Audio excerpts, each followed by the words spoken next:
welcome to Chapter 3, Season 2 of the Unvaulted Podcast. This will be the last one because Season 3 is right around the corner. I am your host, Squatingdog, but today's guest calls me... Jay. Okay. We are recording this without PM today. I have actually, fun fact, we already started the podcast, but I forgot to press the record button, and I don't have a producer, and everything will go wrong. Like I said in the last time we recorded this, but now we're actually pressing the record button. Apparently he thinks his honeymoon is more important than talking about Fortnite Chapter 3 and has abandoned us. What a shame. Well, he did give me all the passwords and stuff, and I tried to log in, all that stuff. It did not work out, but we are recording from Discord. We'll see how that goes. Yikes. Anyways, our guest, Timeless Order, also known as Marco, is who we have on today's podcast and has been tracking the lore for a very long time. He is a very smart cookie and a perfect person to have to handpick and help us on today's navigation of Season 3. Marco, welcome. And thank you so much for being on the Unvaulted Podcast. How are you doing? I'm doing great. Thank you so much for inviting me. It's an honor. It's so good to have you on. I think people don't realize how important you are to the Fortnite community. You are essentially categorizing, cataloging, and essentially holding all of the... You're like the library, I would say, of the Fortnite lore that people utilize all of the time to be able to create their own content. Massive videos on YouTube are created from what is the beginnings of what you create. I'm really excited for our listeners to get to know you a little bit more. Have you ever been on a podcast before? Or is this your first time? Not yet. This is my first time. How does it feel being on a podcast for the first time, having your voice out there in the interwebs? Well, I'm on the best Fortnite podcast ever made, so I'm on the greatest hands I could ever be. Stop, you're making me blush. Well, let's get our listeners to know a little bit about you. I would love to hear from your words a little bit about yourself, the significance of your name, and why do you follow the Fortnite lore? Okay, a bit about myself. I'm Marco. I translate games for a living, and a couple years ago when I saw a purple-tipped rocket fly into the sky, I decided to start writing about Fortnite's story. And with the motivation of a few of my friends, I created something that was a bit different from other things that we'd seen before. And so with the name, Timeless Order, yes, it was originally a complete rip-off of the Imagined Order, but I did find some incredible significance within it, because the original meaning of this whole effort was to make, as Jazz said, a library, except not necessarily a library with all the nitty and gritty details, but something that was written in a way that could pull anyone in from any time within the game's story, and for them to be able to appreciate it as much as any other super fan of the story does. So the name Timeless came from wanting to, for anyone at any time, to be able to access this content in order for us to organize it. It's amazing. And tell me a little bit about the fascination with Fortnite specifically. Why haven't you done this with other games? What makes Fortnite kind of more unique to you? Fortnite is the only game where I've seen Batman fight all of these original characters and be actually impressed by a walking fish. So with it being the center of all existence within its story and having it be told through all sorts of different mediums, including Donald Mustard's Twitter, it's an incredible, unique, one-of-a-kind experience, and the game's had such an influence on not only the video game industry, but entertainment as a whole. So to be along this ride for what feels like nearly 5 years is an honor, and its diversity and its ability to evolve and mold into the future is what entices me so much. Yeah, that's great. I feel like our viewers or listeners might be thinking to themselves, I don't know anything that's going on in Fortnite. There's a story in Fortnite? You know, like, I feel like Fortnite is such a unique place for story because you can find its story outside of the game itself, right? You got these comic books that were made by DC. We got Marvel coming up soon. We've got lore implications all around it, not just in it itself. And I find that very interesting because it's not like a book or a movie or a series on Netflix. It's like you kind of have to piece these things together, kind of like conspiracy people, like that meme with the guy with all the, yarn in the background with him like freaking out, like trying to put it all together. That's what I feel like a lot of times when I'm talking about Fortnite lore. Yeah. And so what would you say to somebody that's like, that does not understand that there's actually lore to be dissected inside of the game? Watch all of the live events. We have this incredible commodity called YouTube, and every single live event is recorded. And at first, watching like 30 minutes of cinematic, sometimes narrative, sometimes not, content, it's not going to make any sense. But then that's where finding, like, for example, my articles. I'm not trying to self-promote here. I'm sorry. You should be self-promoting on this podcast. That's exactly what you should be doing. Oh, hell yeah. Things like my articles, things like other people's Fortnite wikis, or even videos explaining the story. It was all such a community effort to even write it. Epic never had a singular narrative vision for the game that they followed without any sort of tangent. Like, they followed what the community wanted and the potential that the community saw. They always try to follow that path. Yeah. So the best chance that you have at understanding the story is walking that path again and seeing all of this amazing stuff that we've documented. Absolutely. That's really well spoken. You really speak very well. I love hearing you talk. So this is going to be a great podcast. So thanks. So if we were to like talk about the lore and where we're at today, I feel like we need some sort of Fortnite for Dummies lore overview. Could you do us a favor and catch us up on what has happened so far in the game and in the story in a way that, maybe a 3-year-old would understand? Absolutely. Imagine the center of all existence, and at its very middle, a cosmic blueberry that we call the 0 point. It's a portal to every single universe out there and its respective multiverse, and around it, some matter collected. Because, when you're creating portals from all over the dang place, sometimes some dirt comes along, and when that dirt accumulates, it creates a brand new 5-star hotel island where people fight to the death. And there's a little organization that set all of that up called the Imagined Order. And the reason they want people to fight is because they want to catalog every movement that people do as they're battling, just to gain more knowledge. They're like a bookworm, except that, it's the annihilation of all human existence.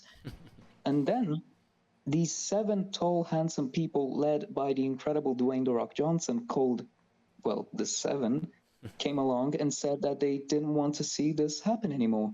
And so these two factions have been battling all across the ages for millennia, if not more time, trying to free the center and the origin of all life from this incredibly terrifying, dreadful organization that is the Imagined Order, full of bureaucracies and all sorts of other scary things. Was probably the most intelligent description. I'm going to copy and paste that and have that as in my pocket for later, because that's true. I mean, like it's like 5% royalties, Yeah, there you go. 5% royalties. Sounds good. I'll just make sure I always shout out your articles every time. Okay, so oh hell yeah. So if that is the case, right? We've got this this thing that controls reality, or like, the center of all reality. It seems like there's some people that are interested in that power. The IO, as it would seem, have been tampering with it for a while, but it seems like there's some other individuals that are interested as well. So we've had the Queen, we've had a massive creature from the ground, we've had what's his face from Marvel? What's that guy's name? Big hat guy. Yeah, they're all trying to get this thing. Can you tell me a little bit of what would happen if somebody got their hands on it, and what would happen if it got destroyed? When I say that the 0 point is connected to every single reality, it's almost as if it is every single reality. It's kind of this incredible monolithic orb that if it were ever to collapse, all energy, literally from every single universe, would cause an explosion. And we saw that happen during Chapter 1, Season X, Out of Time.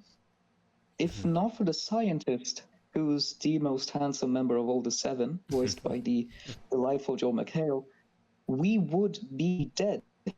And that was such an amazing season to just define the stakes, right? But for example, if Galactus had finished eating up the 0 point, what a delicious meal, not only would he have died, everything would have died alongside it. No one can absorb the 0 point's energy at any point in time. Not the Devourer. If it weren't for the Mecha Team leader, the Devourer would have simply killed himself and all existence with him.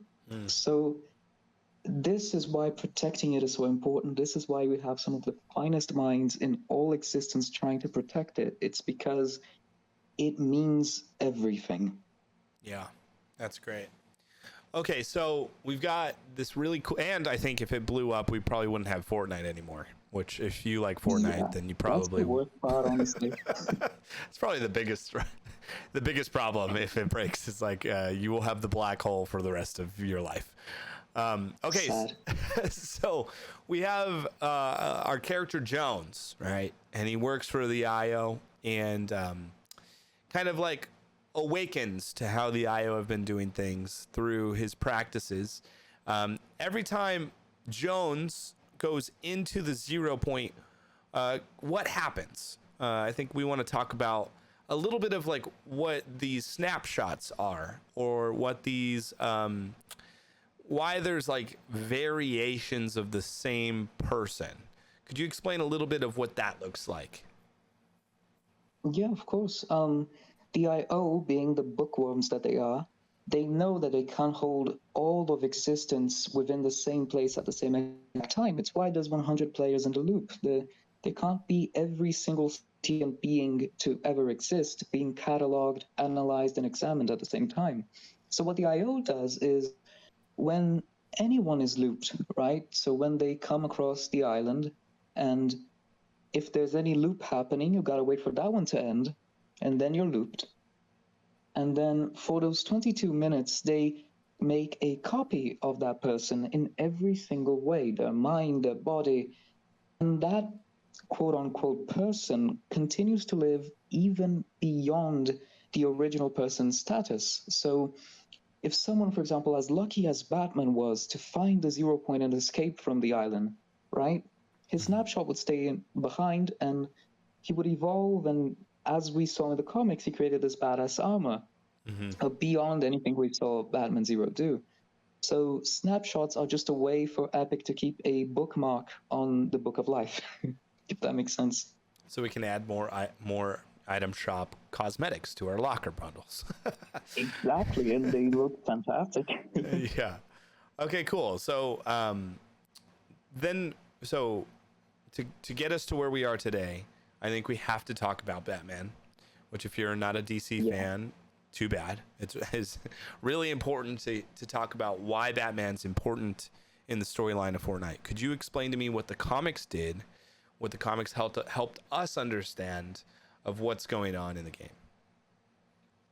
So during Chapter 2, Season 6, we had this amazing event where, due to Galactus's attack in Season 4, the 0 point was going through a really tough time.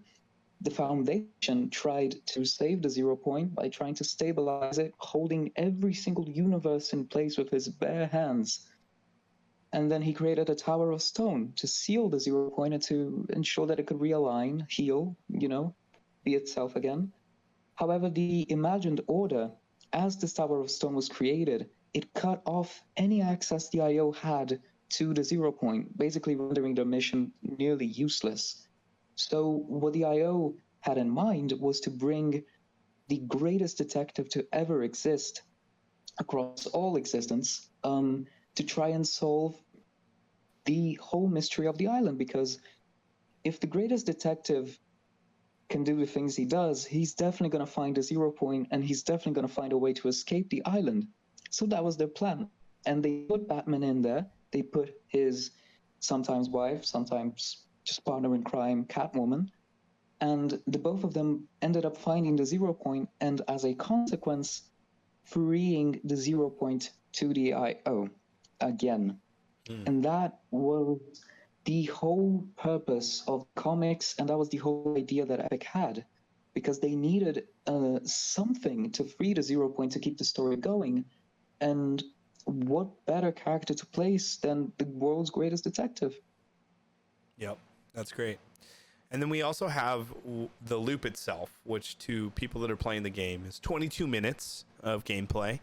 And that's just based off of when the storm eventually becomes like all the way closed. And so we have characters that battle it out and all eliminate themselves, and then they lose their memory. So Batman shows up and loses his memory, forgets who he is, forgets what he's done, but has these like primal instincts still, knows his like kind of like primal abilities, if you will, and shows up and is the world's greatest detective. So naturally those primal skills give him the ability to pay close attention to his surroundings and what's going on. And he learns that from himself, looping every 22 minutes, that he is writing himself messages to let him know, like, yo, something weird is going on. And he starts essentially reverse engineering what's going on inside of the loop, which is really impressive, and is able to kind of come up with a plan. And the plan is that he needs to be the last one alive in the middle of the storm, right? Exactly. And when you do that, you are able to actually escape the loop. You are no longer tormented by the loop resetting your brain every 22 minutes. And so he's able to then understand and see and go underground and recognize what the IO is up to. And it tries to escape with a bunch of other Fortnite characters. So this whole storyline is like where we kind of stumble upon right now, where we had Jonesy go out and essentially collect people to help people remain in the loop. And then we have the IO who want to keep manipulating that space in order to keep it. We have the Queen showing up, also interested in the loop, and the Seven save the day by flipping the island. What is the significance of us recognizing that there's two sides to the island, and why is that important to the story? And then why can't the Queen swim? Because that would have solved the whole problem. If you remember, in Chapter 1, Season 5, the cube that the Last Reality sent to try and capture the zero point, it drowned too. And my hypothesis was always that the cubes come from this dimension of pure darkness, right? And water is the source of all life. So it's kind of poetic that they die in water, even though it's kind of pathetic too. Doing one deal. A quick cleaning. But the island having two sides, it implies so much, but I'm gonna try to keep it short. Back in Chapter 1, Season X, the zero point had imploded, sorry, and all of the matter that was on the original island became this atomic soup, really. And something happened that we couldn't see. That is the exact reason why things like the Batman comics exist. It's because we don't see what happens in the story all the time. We only see the consequences of it. Right. And that was one of the biggest examples of that. The Seven, the IO, something happened that they organized a plan, and the zero point ended up reforming into these two islands. And somehow, yet again, the IO had zero contact to the underside of the loop, and the Seven just chilled there.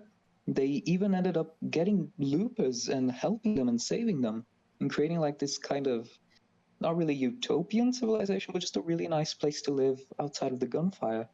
So the island having these two sides just sort of let the seven as this background element for a while until we reached a point of learning about the imagined order and etc. that we could progress with their story. And what's interesting to me is how all of that's underground.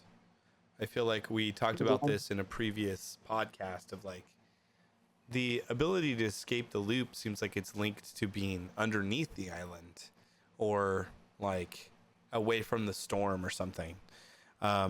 Do the seven have any unique abilities that allow them to escape this loop by themselves? Did they have to go through the same trials that Batman had to do to escape it, or are they doing something completely different outside of the island? Tell me a little bit about them, their outfits, and how they have been maintaining this battle for so long. Yeah, that's a great question. So to my knowledge, every single member of the Seven has been looped at least once. And in the Batman Fortnite Foundation comic, it's revealed that the Foundation's outfit actually keeps him from any effects from the loop. And that also implies that the loop is just this brainwave transmitting thing, right? It's not necessarily this magical cosmic thing that just keeps everyone battling. It's just this human built device, right? And with the Seven's ingenuity, they managed to find a way to escape that. And so the scientist and the Foundation are the only two members that I am 100% sure have what they call a contained environment armor, where all of the oxygen within the armor is in no way in contact with the outside atmosphere. And that blocks out any, evil brainwaves. And that ingenuity to be able to craft solutions to basically any situation, including what's going to happen in this season's and live event, it just shows that they always persevere through intelligence, through hard work, and through collaboration. Yeah, that's great. And do the seven, are they all on the same page? What's the significance of the name the Seven? And tell us a little bit about maybe the feuds and distrust that might be on the team. Well, I'm not sure if the Seven is a clever name. I'm not sure if they've always had seven members. But what I do know is that, as revealed in this incredible season, they are not in the same page at all. They lost one of their most powerful members and lost all contact with her since then. One grew so much anger against her, and the group just is not at the same level as they should be. And I think that just shows that no matter what universe you're from, or no matter what battles, no matter how important those battles are that you're fighting, ego will always develop if you're a powerful person in any way. And they just can't see past their differences to save all reality. Maybe we'll see that in the upcoming event. I hope so, because it's stupid. But that's just the kind of the human element that both makes them makes them kind and makes them save people, but it also brings about those differences that if you see someone better than you, sometimes you can't just feel happy for them. You're gonna feel jealous. You're gonna feel that you're not enough. So the seven are just this incredible soup of this kind of reflection of the audience in a way. If that feels too psychological, I'm sorry, but yeah, they're just humans, even though they're from all sorts of different universes. And that's why we have a massive Foundation statue. His ego is through the roof. And so another thing that I found interesting about the Seven is, we got a whole bunch of resistance challenges. So if you're playing the game right now, you might see in your tab a lot of things that you have not done, a lot of beacons that you have not gone to. If you were to follow those beacons, in the game, you would be privy to some new information about what's going on, about the Seven, about what they're trying to accomplish in the battle against Io. Now, I find it kind of particular that we have two members of the Seven, one called the Imagined and one called the Order. Could you spell out a little bit of how sus that kind of is? Well, I don't think I need for my surname to be Holmes to explain that connection, but it's definitely something extremely worrying because in a group of 7 people, 2 of them having the name of their sworn nemesis is definitely a gigantic red flag. And across all of the resistance quests that you end up doing, the Imagined reveals that she can't remember her past, and she thinks she might have been a horrible person. She thinks that she's all sorts of things.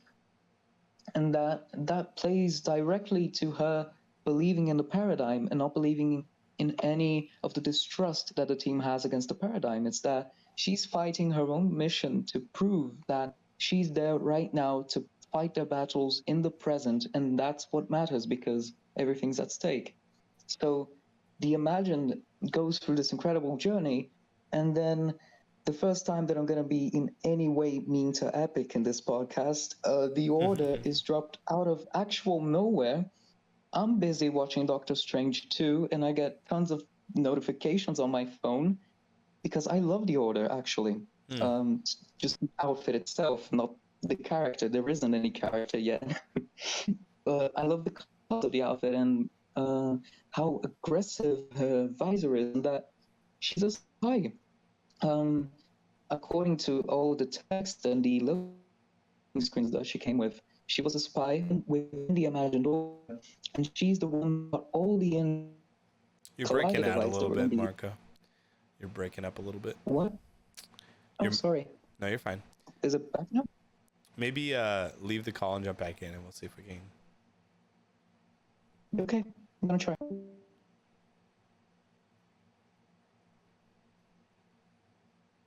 Technical difficulties. This is what happens when you don't have a producer. Okay, let's see if we got you back. Yeah. Beautiful. Yep, perfect.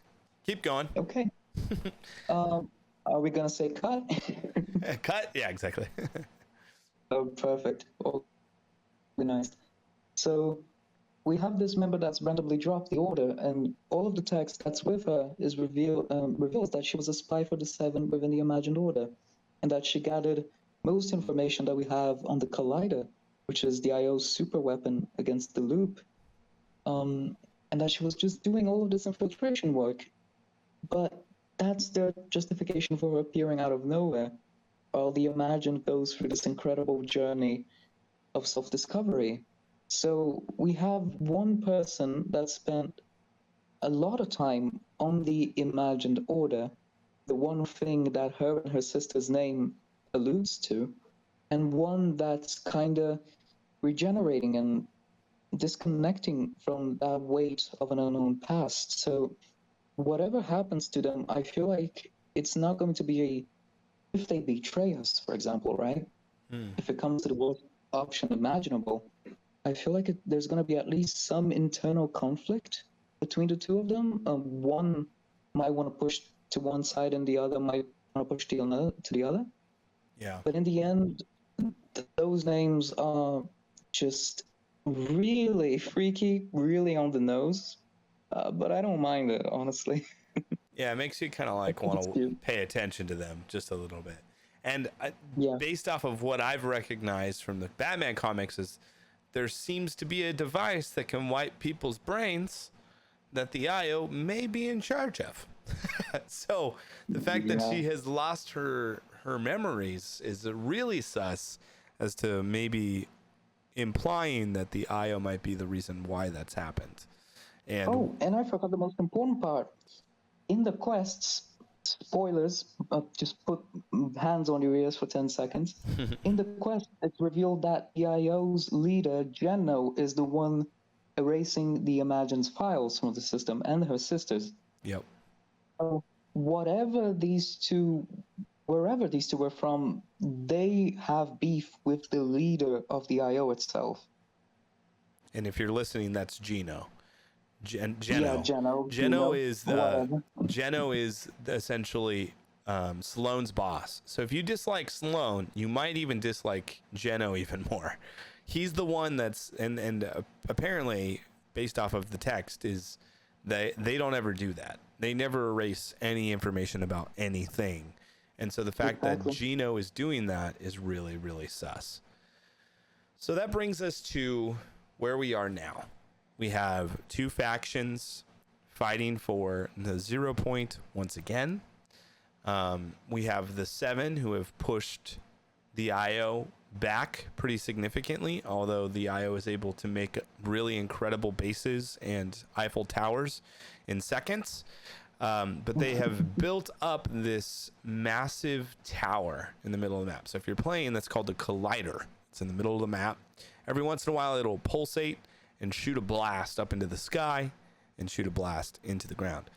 What are we looking at with this?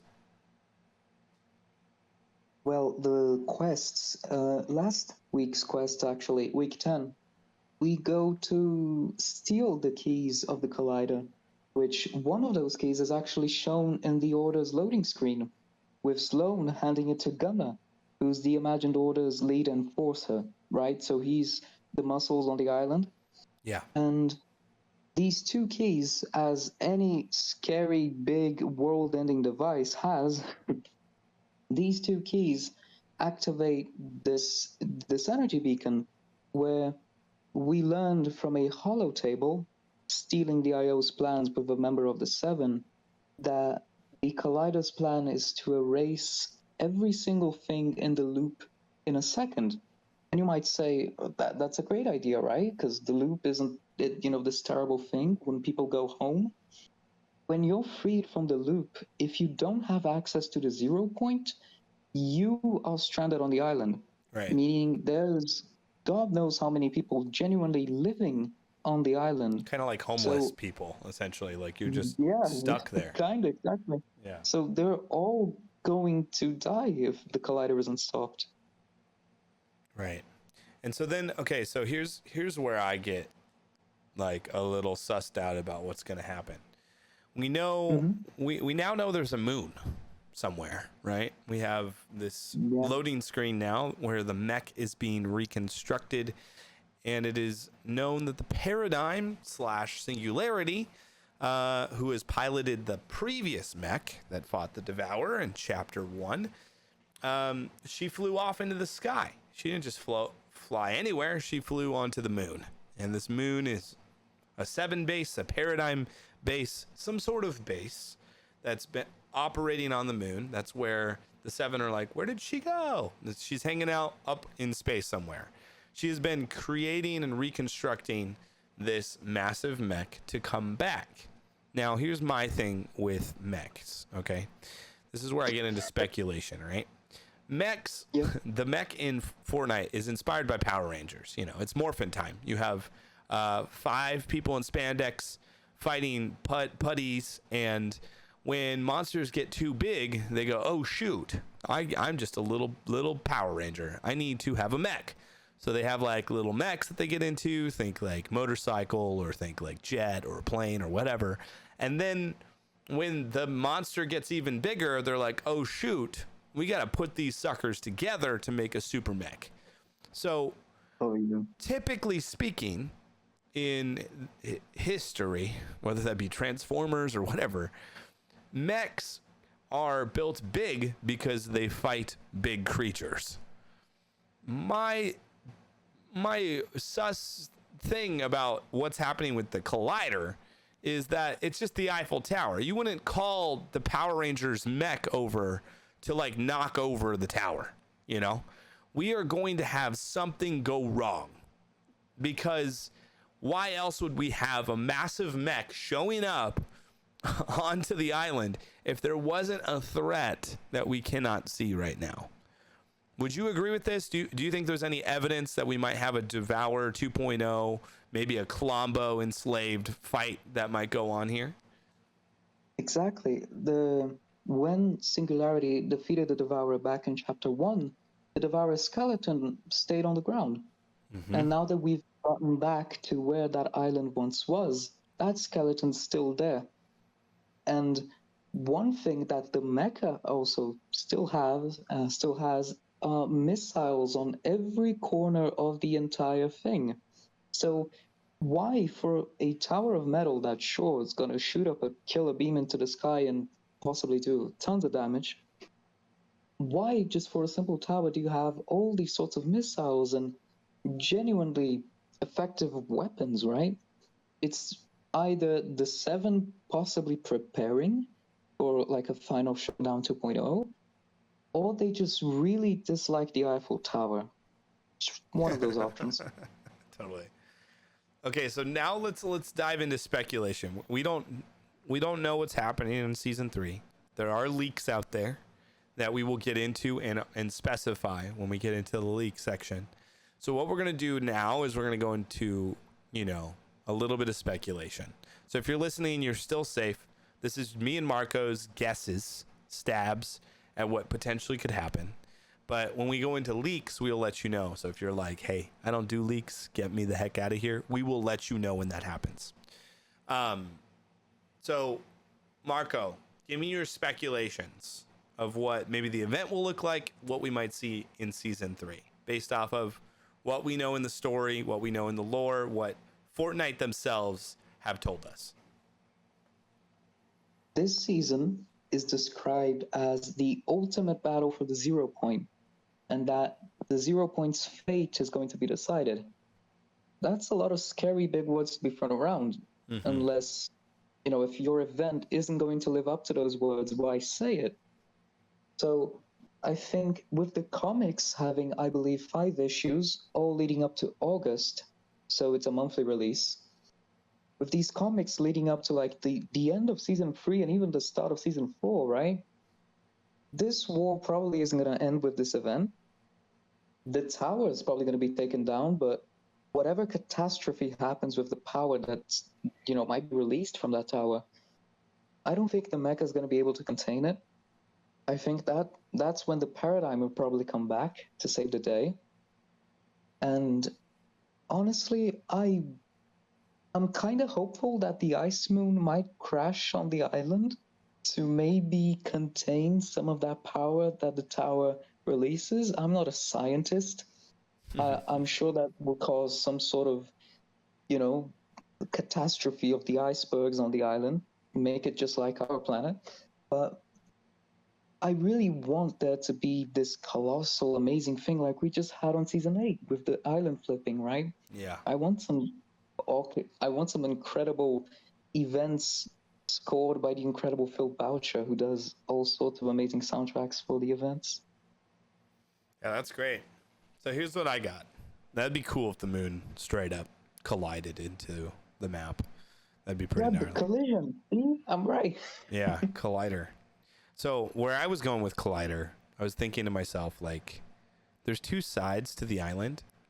I wonder if what we can see on this side of the island, we are blind to what is going on the other side.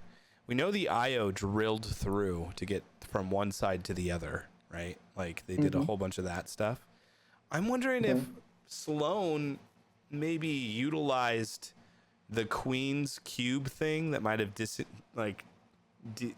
got destroyed by the water. I'm wondering if there's 2 colliders.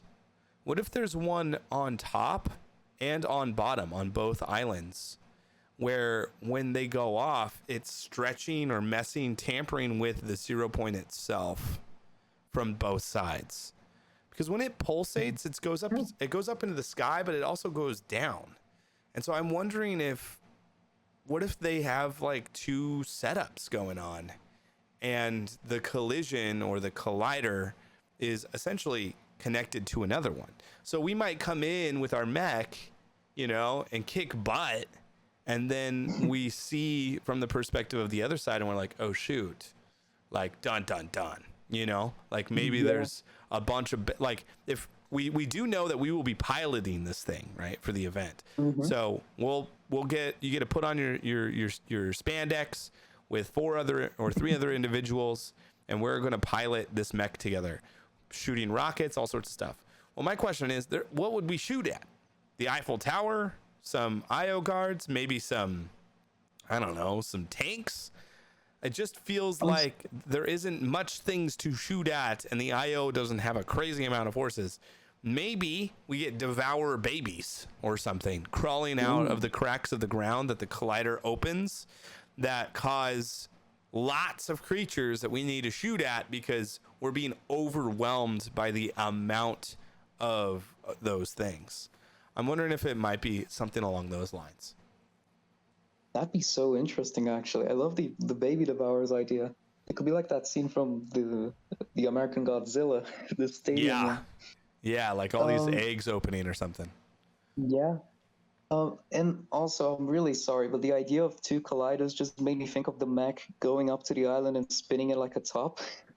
Oh yeah, I'm that'd be really kind of cool. sorry. That'd be awesome. It's just I like, have to get that out of my system. well, we know something's gonna happen with the mech that isn't just the Eiffel Tower, because I feel like the collider is just such a lame thing to fight as a mech unless it has like a force field or something that we have to break through. But I think what we might have happen is somebody from the 7, I feel like, might sacrifice themselves or something for the greater good that will cause a new leg or a new a new force of tension amongst the team, because I do think there's a part of me that wants Paradigm or the scientist to be Jones. Like, there's a part of me that wants that. I know that that's probably a stretch. Or they lose someone of the 7 and Jones gets invited to be a part of the 7, right? Like, he gets his own suit or something. I wonder if there is something to the story that moves it in that direction. Yeah, that'd be really cool because Jones is a really integral part of the story. He's like half of the outfits in the entire game, half of the snapshots. Right. And something interesting that really contributes to your theory is that some of the latest quests that we've had on the resistance side of things were Jones trying to hack into the speaker system of the imagined order to try and, slow down morale, right? Just say that the gods are wrong, they're fighting for the wrong cause. But then he also enjoys the last few seconds of that hack to send a really heartfelt message to Sloane, saying that there's still time for her to switch to the good side of things, that he promises that she's wrong. Right. So I don't know, like maybe even Sloane could sacrifice herself. Yeah, that would be crazy. I feel like there needs to be something in the story like that eventually, because we have a lot of characters. We can't just keep adding them, like the queen got wiped because she can't swim, but like there's got to be, we got to start, I think, being even more invested by characters by having some sort of sacrifice, because I don't think things are going to go according to plan. Like, it doesn't seem like, the last mech got pretty destroyed. I wouldn't be surprised if something goes really wrong and we have to then put together the pieces of whatever happened. Like, now we have a moon on the island, or whatever it is. Like, I think there's got to be some sort of sacrifice in the battle in some capacity. Yeah, I feel like that would add so much weight to the event, right? Because we've kind of relied on shock factor to make these events memorable. The island flipping, or in the same event, Wayne revealing his face. Like, if genuinely a character that we've had, or at least 3 to 4 seasons, genuinely sacrificed themselves for their cause, good or bad, I feel like that would just make people realize a bit more of the weight of like what these characters are doing and the story that Epic's trying to tell. Yeah, for sure. Is there anything else that we haven't dived into that's worth talking about? Well, this is a very common misconception that I really want to use this podcast to kind of clear up. Yeah, let's do it. Because no one listens to my tweets. But I've seen so many people call the Collider's energy the same energy seen on Midas's device all the way back in Chapter 2, Season 2. Interesting. When Midas tried to fight the storm. That isn't right. I love the idea of Midas coming back. Him and the performance that Matthew Mercer gives. I love the character as a whole. Yeah. But the energy that we can see on the collider and all of the pulses that it's doing daily, if you pay attention and just notice the closer details, which Epic always pays attention to, you will see some 0 point, sort of tentacles of energy pulsating from this yellow.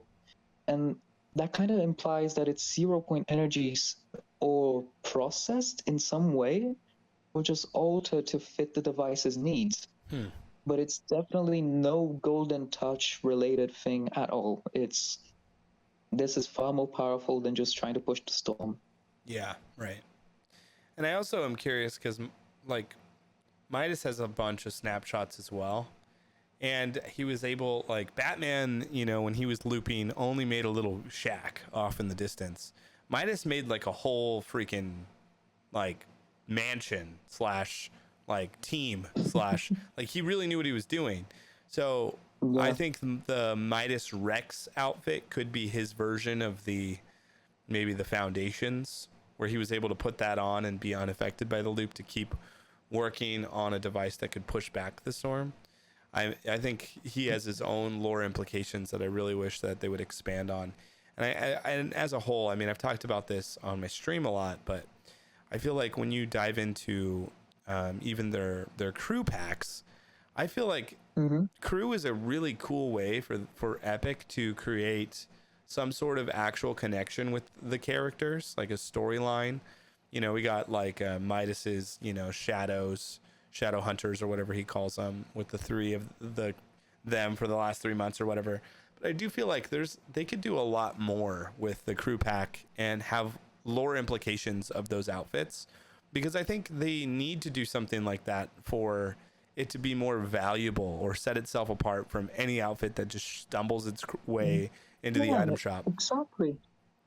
But yeah, like I really hope that they do that. Like it would be so cool if instead of just loading screens, I think plus like take it a step further than that, right? Like have a Midas base, show the different rooms of these three characters and like they're like expand it and leak quote unquote new lore that's actually in the island for us to be excited about an outfit. I think like that's a really easy W.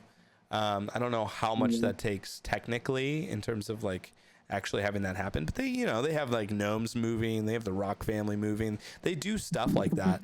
I just feel like why not use the crew pack as a catalyst for stuff that happens that is affected by the game itself. I feel like that would be way more fun and way more exciting, given that a lot of people really do love original Fortnite outfits. I feel like that could be a really cool thing to see. That's pretty much every single criticism I've ever had with this game, is just that Epic kind of doesn't do enough. And it's not necessarily enough, it's just that we don't know anything about how Epic operates, right? Like they hold the philosophies and their inner workings to such high secrecy standards, right? Yeah. That when we're kind of judging, for example, why doesn't the writing team just take like 20 to 30 minutes off their day to write a couple blurbs for these crew packs, right? Yep. And I think it's just resource management, really. And it sucks that we don't know enough about how Epic does things to be able to like truly understand, right? Because it makes us feel as if they're not appreciating the characters enough. But as Donald said, everything is connected, and it really is. Yeah. So I feel like they can kind of compensate our resource management that they can't really completely be open to us about with just bringing these characters back at any time. But that also brings up the issue that you mentioned, which, we can't keep bringing new characters all the time. Some of them have got to have fitting conclusions or die, the worst, possible option. But yeah, I completely agree. Sometimes it just feels like Epic doesn't do enough, quote unquote, but I feel like they can kind of compensate that with how unclear the future is and how they could bring anything back. And I feel like it just gives you less, like I think what Epic should do is make us care about an outfit, make us care about the significance of it, right? Because if you do that, your wallet will empty a lot quicker. If you, Yeah. rather than just like some variation of a style of something that was already in the game, like what if Midas and what he did had an impact on the island for seasons to come, right? What if stuff stacked more than it just reset?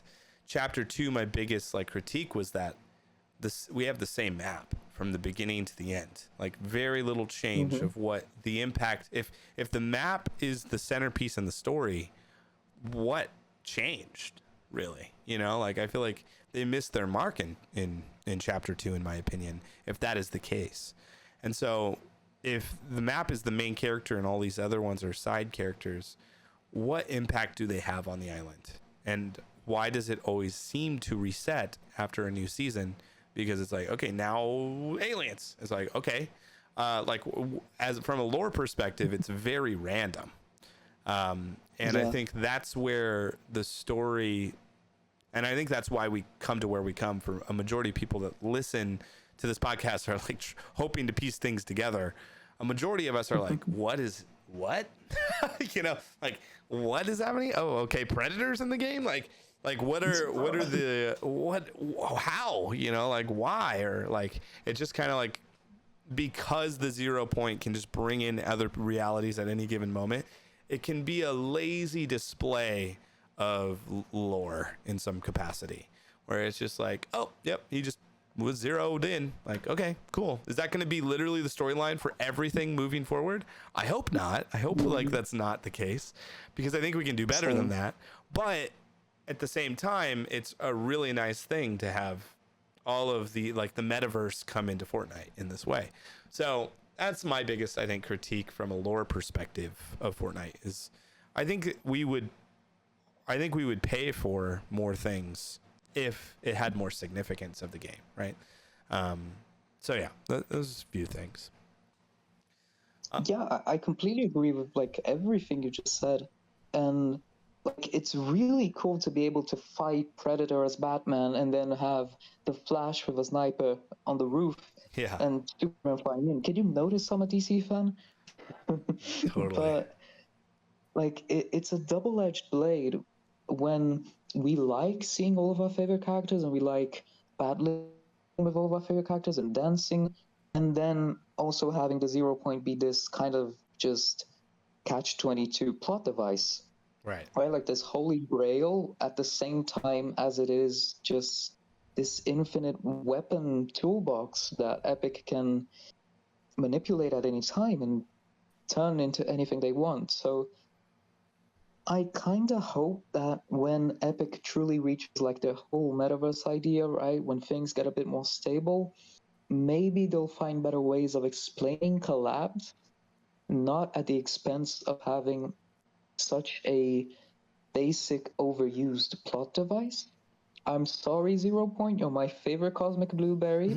I've saved you countless times, but like we're like what, over 20 seasons in or something? Yep. I don't even know at this point. So we gotta let the 0 point rest at some point, and I feel like that's gonna happen when Epic reaches like their whole divine metaverse ideals, I guess. Sure. Yeah. All right, well, let's transition to not speculation, but actual leaks. So this is the part of the podcast where we say goodbye to all those people that are terrified of seeing anything on the Twitterverse. This is I love you. Yeah, we love you. This is not the rest of your podcast, but for the rest of us that love diving into any literal information we can find on the internet, this is for you. Marco, what do we know about season 3 when it comes to leaks? Okay, I've got to close all my windows. I've got to put the blinds on. Okay, listen to this. Yeah. So, like, a lot of stuff happened on a little website called 4chan, right? Our favorite website. Exactly. It's a cesspool, but sometimes it has some interesting info. And one of the biggest leaks was the entire battle pass. Basically, I think it's missing like 1 or 2 outfits. I have zero idea how that could have possibly happened, but that kind of gives us a bit of a hint at where Right. Epic's taking things. Yep. There isn't, like, again, leak section, if you haven't gotten out, please, for the love of God, run. It's time. Or stay. It's time for you to go. Yeah.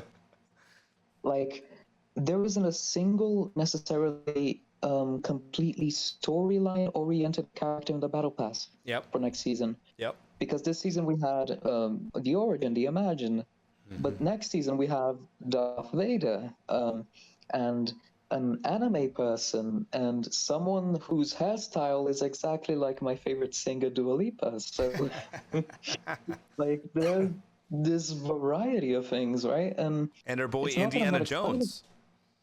Yeah, exactly. Harrison Ford's face. It's so cool. So, like, it's not that I'm not excited for the season, it's just that I don't understand what the hell leads up to that. Right. It doesn't make much sense in my, and this is why leaks are kind of bad, because it's not necessarily about just ruining the surprise of, oh, like, one of the biggest villains of all time is coming to the game. It's just that not knowing the path that we took to get there, Right. and, you know, with the event and some of the comic leaks, which we are probably going to talk about very soon. Yep. But yeah, like, I'm really excited that we got all of those cool outfits, but I kind of wish that hadn't gone out. Oh yeah, for sure. I feel like most people, like, you talk with leakers. We had Hypex on the podcast, and there's like a leaker etiquette, right, of the things that you leak and the things that you don't. This is definitely one that, like, I'm sure Epic Games is really frustrated that got out. But yeah, I think the two most notable one is Darth Vader and Indiana Jones. So if we were to take into consideration our current season with that, like, we have a mech in space. Does what goes wrong? Does Vader step in for the IO? You know, we have Sloane working with Lex Luthor, another criminal mastermind. There could be a way in which we, like, just as much as Jones found heroes, Sloane's finding the baddies. And so maybe what happens, as the fight is going on, Star Destroyer shows up, Vader hangs out on the map, and they push that agenda because he's got some piece of the pie. But Indiana Jones seems so opposite of Star Wars, like we've had Donald Mustard tweet out that he's working on a Lego AT-AT. I hope you've completed it. But I can't help but get so excited about the idea of Darth Vader and his Mustafar palace, lava everywhere, Endor maybe, where there's like massive trees that you can build up to with Ewoks. Maybe there's an Ewok skin where it's like one little Ewok's on the ground and there's another one on his shoulders. Like, I can't. That'd be so cute. It would be so cute. I can't help but be so excited for that as like a Star Wars fan. But then we have Indiana Jones, which is like, okay. So now there's maybe a POI on the side. Like, maybe that little like Aztecan area, top right of the map, gets a nice little indie stamp. I don't know. It just feels like a season that doesn't make sense to me, of what we could like get out of it, Yeah, you mentioned the IO, and I think that's a very good point, because if you're a person that has any sort of cool black tactical outfit, you're working for the IO. Right. And 100%. Darth Vader, like, this is like the perfect coincidence to collaborate with Darth Vader in Star Wars overall. Right. Is that in the Obi-Wan Kenobi show, not necessarily a spoiler, but it takes place 10 years basically before the first Star Wars movie, right? And this is Darth Vader at his absolute prime. Yep. It's Vader at his best. And that's the Vader that we're going to get on the island. Yeah. So that's such a perfect coincidence. And then we have Indiana Jones, which is basically Harrison Ford personified. And I don't know what he's going to do. Steal the 0 point and put a bag of sand in his place? I don't know. He's going to need a big bag. A very big bag. Yeah. Yeah, I mean, it's interesting. So, and I also would say, so if you haven't seen the leaks, there's also another character called Snap, and it's going to be an outfit that like was leaked in some of the Service? the surveys, and it's essentially an outfit that you can like pull off his arm and put a different arm on or whatever. You can like kind of snap in and out his outfit, and I think he's going to carry the battle pass. I'm really excited for that outfit. If everything is in the leaks so actually pushes forward. What were you saying? Yeah, he looks so cool. Yeah, he does. The description sounded really gruesome, just tearing him off. Yeah. But I promise you, he's just this really cool action figure guy. And from the image, it looks like he has some sort of like thinner arm options and whatnot. So I'm really hoping we can make him look like a Mortal Kombat ninja or something. That'd be a really cool outfit to have. That'd be really cool. Okay, so then let's talk about the other leaks that we know, which is the comic books, the DC or the Marvel comic books. What do we know about that, Marco? Well, I'll be very honest. Some things happened, and some people got the comic early, unfortunately. And like, it has 5 issues, right? Yep. The comic's called Zero War, and the first issue is such a banger. And it has like a lot of confirmations, and I'm gonna try not to give too much away, just the things that like, slipped by the cracks in the general public cop window, right? Right. Like the biggest thing is that the comic takes place during season 2. So issue 1 starts at about like week 2 or week 3 of the Resistance quests. So it's basically the 7 coming up with a plan to stop whatever the Imagined Order is planning, right? And one of the panels reveals that the whole idea to get the mecha back was the Visitors. He's on a circle with the Origin, the Foundation, and it's the first time where we see like the sort of team structure completely change. Because people usually only listen to the Origin or the Foundation, the British or the 7 feet tall person. But like this time, they listen to the first ever revealed member of the 7, and that means so much to me. And he brought so much to the table. Like, yeah, guys, do you remember the member that we lost complete track of, that had this gigantic robotic being that she built in weeks? Couldn't we just recover that somehow and just give it a new coat of paint and stick it on the tower? Right. So that's their whole mission. That's like at least as far as I'm concerned, for issue 1, that's the whole time frame. The 7 trying to figure out a good plan. Yeah. I'm excited, man. There's the more I talk about it, the more excited I am about what we'll get for the future. It's just like such a cool time to be into the Fortnite lore. Exactly. The event is this Saturday. I can't believe it. Oh my god. That's so wild. Yeah, I cannot wait. Marco, any last words for our listeners? I think we've covered quite a bit. We're going to definitely have to get you on again. I feel like we got to get all the lore guys together. That would be really fun to get a group of us all to debate what we think is going to happen and whatnot. But yeah, any last remarks or last words for our listeners that are listening to you? Yeah, I know that Timeless might seem like this, gigantic government of law, right? Where, like I dictate all the rules, or my articles are complete fact. Please never think that. Please, like, if you are even slightly interested in the story, formulate your theories in any way, shape, or form. Like, take the most absurd ideas and put them on paper and make the story your own. Because one of the biggest aspects of Fortnite's storytelling is the concept of agency, that we are all ourselves on the island. No matter what, we aren't special, we're just ourselves. And just chart your own path and have fun with the story. Even if something conflicts with your ideas, just have a good time and be glad that you're here on like this golden age of metaverse development, I guess, where we have this incredible story being told on so many mediums. And I love you, all of you. Thank you so much for the support. And then do you have a supporter creator code that people can use? Yeah, it's Timeless Order, all lowercase altogether. Timeless Order. If you want to support him and the content he creates, he is a vital Hashtag epic partner. hashtag epic partner. He is a vital part of our community that has been doing this for a long time. So thank you, Marco. I really appreciate you being on the podcast. It's been an absolute pleasure chatting with you. We'll get you on again. So much fun. Oh, thank you too, Jeff. It's been a blast. And of course, a special thank you to all of our listeners. Feel free to connect with us on Twitter at UnvaultedPod, or me, the Squatingdog, and of course, Timeless Order. Until next time, I'm Squatingdog. We'll see you later, nerds.